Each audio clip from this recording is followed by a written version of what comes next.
अदालत से इतना बड़ा फैसला हीरा ग्रुप के हक में आया है, इसके बारे में आप हमारे मुल्क के कानून के बारे में कुछ कहना चाहेंगे? बिल्कुल जी, आज का दिन वही तो है कि देश का कानून बनने वाला दिन, देश की आज़ादी का दिन। देश की आज़ादी में और इंडियन कॉन्स्टिट्यूशन में यही बताया है कि जो लोगों पर जितना भी जुल्म हो या कुछ भी हो, कानून तक आते हैं तो फिर कानून से बड़ा हिंदुस्तान में कोई भी नहीं है। ना कोई पॉलिटिशियन, ना कोई ऑफिसर्स, ना कोई एजेंसीज, कोई भी नहीं है। कानून सबसे बड़ा है। मुझे उम्मीद थी कि कानून में हमारी ज़रूर से ज़रूर जीत होगी और आज वही जीत का भी हमारा जश्न है। एक आज़ादी का जश्न भी है और हमारे जीत का भी हमारे लिए जश्न है कि अल्लाह रब्बुल आलमीन ने हमें बहुत बड़ी कामयाबी दी। मैं उस पर तो इंडियन कॉन्स्टिट्यूशन को सैल्यूट करती हूँ और जो ब्रदर अम्बेडकर ने जो हमारी उस कॉन्स्टिट्यूशन को बनाया और उसमें जो कानून बनाया और जो एविडेंस एक्ट लेकर आए, तो उसके अंदर जो है हर देश का नागरिक बहुत सेफ है। अगर वो परफेक्टली जाकर लड़ाई करेंगे तो जो भी इलीगल से जो लोगों को सताना चाहते हैं वो लोग तो बिल्कुल हार ही जाएंगे। और क्योंकि उनकी जो प्रूफ नहीं होता है तो कोर्ट में कभी भी कोई बात नहीं। तो मैं शुक्रिया अदा करती हूँ कि इंडियन कॉन्स्टिट्यूशन को जिसने भी बनाया और जो है सुप्रीम कोर्ट का खास कर से कि जो हमको सेशन कोर्ट से लेकर हाई कोर्ट से लेकर सुप्रीम कोर्ट तक अल्लाह ने बहुत बड़ी कामयाबी अता फरमाई। और ये हमारे लिए नहीं बल्कि देश के हर नागरिक की कामयाबी है। देश के हर नागरिक को मैं यही बताना चाहती हूँ कि आप कमजोर और मजबूर नहीं हैं। अगर आप जितने भी कमजोर हो, अगर कानून को आप अप्रोच करेंगे तो जरूर कानून आपकी मदद करेगा और आप जरूर वहां पर कामयाबी हासिल जरूर करेंगे या आपको जरूर इंसाफ मिलेगी। अगर आप इंसाफ पे हो तो, अगर इंसाफ पे नहीं है तो कहीं भी इंसाफ नहीं मिलेगी। अगर इंसाफ पे हो तो जरूर हमें इंसाफ जरूर मिलेगी। मैं बस यही कहना चाहती हूँ।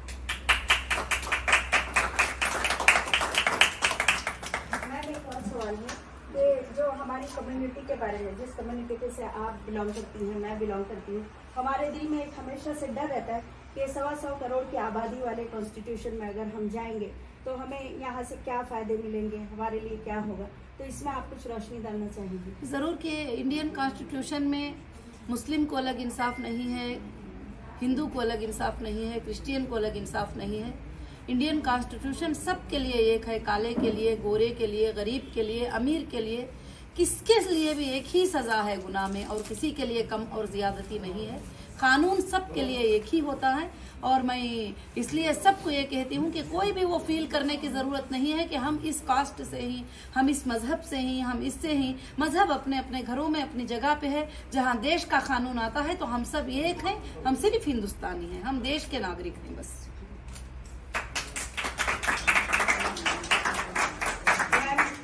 हीरा ग्रुप की बात आती है तो हम महिला यानी वुमेन, इनको पीछे नहीं रख सकते हैं।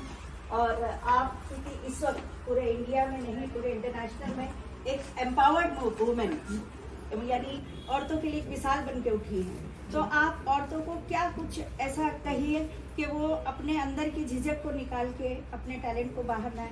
उसके लिए आप क्या मैसेज देंगे? मैं बस तमाम औरतों को और महिलाओं को यही मैसेज देना चाहूंगी कि कोई भी औरत अपने आप को ये ना समझे कि वो कुछ नहीं कर पाती। अगर वो चाहती है, अगर वो हक पर है, अगर वो सच के लिए फाइट करती है तो वो दुनिया के हर कोने पर, हर मुकाम पर जीत हासिल कर सकती है। उसके अंदर इतनी बड़ी ताकत है। जब वो एक बच्चे को जन्म दे सकती है, उस बच्चे को परवरिश कर सकती है, तो फिर वो देश को भी परवरिश कर सकती है और वो इंसाफ को भी हासिल कर सकती है। और औरत नहीं है तो समझ जाओ कि दुनिया ही नहीं है। और वो औरत जो है, जितने भी बाप बनकर अब दुनिया में दिख रहे हैं वो एक औरत के बेटे हैं। जितने भी भाई बनकर दिख रहे हैं वो भी एक औरत के बेटे हैं और जितने भी शोहर बन के दिख रहे हैं वो भी एक औरत के बेटे हैं। अगर औरत नहीं है तो ना मर्द का जन्म है, ना दुनिया का जन्म है। औरत ही सबको जन्म दे सकती है, तो वो इंसाफ को भी जन्म दे सकती है, वो अपने राइट के लिए फाइट कर सकती है। उससे भी ज्यादा स्ट्रांग, औरत से भी ज्यादा स्ट्रांग कोई ह्यूमैनिटी नहीं है। तो औरत को मैं कहती हूँ कि वो बहुत स्ट्रांग है, वो इंसाफ के लिए करेंगे। और इंशाअल्लाह आइंदा हम महिला एम्पावरमेंट के लिए काफी जो है मैं स्कीम्स लेके आने वाली हूँ कि महिलाओं के हेल्थ के लिए, महिलाओं की ग्रोथ करने के लिए, महिलाओं की इकोनॉमिक को डेवलपमेंट करने के लिए, महिलाओं को लीगल फाइट करने के लिए, क्योंकि मैंने काफी चीजों को देखा है कि लीगल उनको कैसे फंसाया जाता है, कैसी तकलीफ में मैं अकेली नहीं बल्कि हजारों लाखों की औरतें बेगुनाह अंदर पड़े हुए हैं, उनके लिए मैं इंशाल्लाह स्टार्ट कर रही हूँ इंसाफ के लिए जस्टिस फॉर जेल वुमेन और justice for jail humanity, 2 windows को खोलकर जो है मैं उनके लिए इंसाफ लाना चाहती हूँ। और जरूर से हर महिला देश की जब वो हिम्मत से रहेगी, अगर वो ला को एक बार पहचान लेगी, पड़ेगी, मगर वो आड़े सीधे रास्तों में गए बगैर वो सीधा रास्ता कोर्ट को अप्रोच करेगी तो जरूर से जरूर जो है उसे फायदा है। जैसा 12 साल से हम लड़ते आए थे, आज ये 2 साल 3 साल की लड़ाई नहीं थी बल्कि 2012 से लेकर आज तक सुप्रीम कोर्ट में फाइट किया तो आखिर हक की जो है जीत ही हुई और बातिल की हार ही हुई। ये हमारे लिए खुशी है और एक हमारे लिए एग्जाम्पल भी है, सारे महिलाओं के लिए एक एग्जाम्पल है कि मुस्लिम कम्युनिटी में रहते हुए भी जब मैं ये लड़ाई कर सकती हूँ तो फिर आप सब पीछे होने की कोई भी जरूरत नहीं है। और बहुत सारे लोगों के जहन में ये रहता है कि मुसलमानों को इंसाफ नहीं मिलती है, मुसलमानों को ऐसा होता है, मुसलमानों को ऐसा कुछ भी नहीं है। जब इंसाफ का दरवाजा आप पकड़ लो, जब आप कोर्ट को अप्रोच हो जाओ तो सबके लिए वहां मैंने एक ही इंसाफ देखी है, किसी के लिए कोई अलग इंसाफ मैंने नहीं देखा है वहां पर। Salute to Indian constitution. जी बिल्कुल।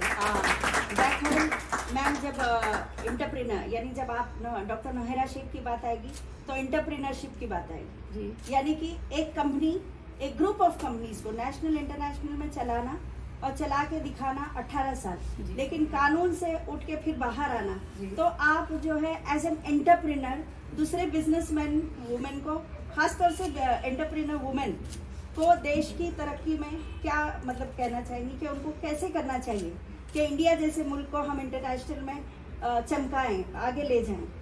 इंशाअल्लाह जो है कि सबसे पहले मैं इस बात पर अल्लाह का शुक्र अदा करती हूँ, उसने मुझे एंटरप्रेनर बनाया और वर्ल्ड में मुझे मशहूर किया। और उसके बाद मैं तमाम मेरे सपोर्टर्स का, मेरे फैमिली मेंबर्स का, मेरे हीरा ग्रुप फैमिली का मैं शुक्र अदा करती हूँ कि जिन्होंने आज तक भी मेरे साथ और सपोर्ट में खड़े रहे। और आज क्या है कि मैं औरतों को यही कहती हूँ कि तुम जिंदगी में कभी भी ऊपर जाओ, तुम्हें खींचने वाले, तुम्हें दबाने वाले, तुम्हें गिराने वाले जरूर आएंगे, मगर तुम कभी भी अल्लाह पर भरोसा रखते हुए, अपने कानून पे भरोसा रखते हुए आगे बढ़ोगे तो जरूर से जरूर जो है तुम्हें कामयाबी मिलेगी।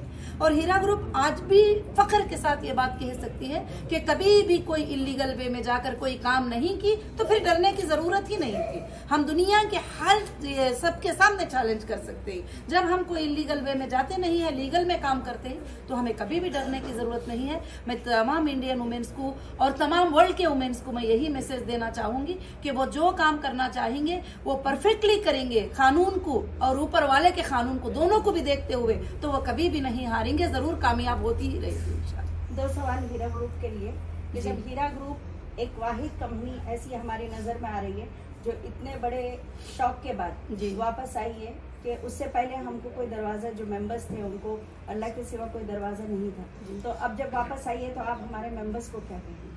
मैं मेरे मेंबर्स को तो हमेशा, उनको तो मैं हर वक्त दुआओं में, तहज्जुद में याद करती हूँ और उनके लिए मैं दुआएं करती हूँ।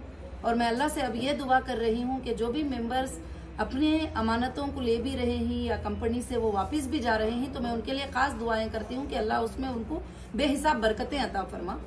और दूसरी बात, मैं उनको, जो मेंबर्स हमारे साथ में खड़े हैं, मैं अल्लाह से ये दुआ करती हूँ कि जो भरोसा करके ऐसी हालत में, जबकि समंदर में नाव जो है तीर रही है, ऐसी हालत में साथ में खड़ने को जो तैयार हो गए, अल्लाह तो उनको इतने बरकतें अता फरमा, इतने बरकतें अता फरमा कि उनकी नस्लें नस्लें नस्लें कभी भी जो है उनके नस्लों में कमी ना आए, बेबरकती ना हो, और ऐसी बरकतें उनको अता फरमा। और ऐसे जराये जो है हमारे को ग्रुप में जो है तू पैदा कर दे, तो अल्लाह ने वैसे जराये पैदा भी कर दिया है। आइंदा के कुछ दिनों में इंशाअल्लाह सारे लोग वो खुशखबरियाँ अल्लाह के फजल से जरूर से इंशाअल्लाह देखेंगे। हम थोड़ा सा देख रहे थे, आपकी वेबसाइट पे भी है और जगह पे देख रहे हैं कि गेट वन कॉइन, तो उसके बारे में आप थोड़ा सा बताइए कि कॉइन, क्योंकि हीरा और गोल्ड, जी, हीरा ग्रुप और गोल्ड या नोहेरा शेख, डॉक्टर नोहेरा शेख और गोल्ड को अलग नहीं किया जा सकता। जी जी बिल्कुल। तो थोड़ा सा गोल्ड के बारे में आप बताएं। और माशाअल्लाह अल्लाह के फजल से अभी डिजिटल दुनिया आ चुकी है, फिजिकल बिजनेसेस बहुत कम हो चुके हैं, लोग ट्रैवल करना, उधर से इधर आना, डिलीवरी लेके जाना, ये सब कुछ पॉसिबल नहीं है।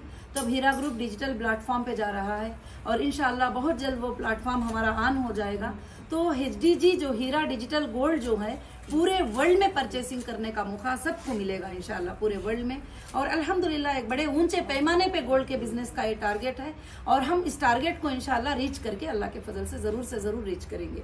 और अल्हम्दुलिल्लाह जैसा लोग कहते हैं कि अभी मतलब जो भी बातें कभी कहते हैं कि अभी क्या होगा, कैसे होगा, किधर होगा, जब इतने मुश्किलों में से अल्लाह ने इसको नूर दे दिया, इसको रंग दे दिया, सब कुछ दे दिया, तो अब इसका रुकने का सवाल कभी भी नहीं पैदा होता। इंशाल्लाह क़यामत के सुबह तक ये नहीं रुकेगी।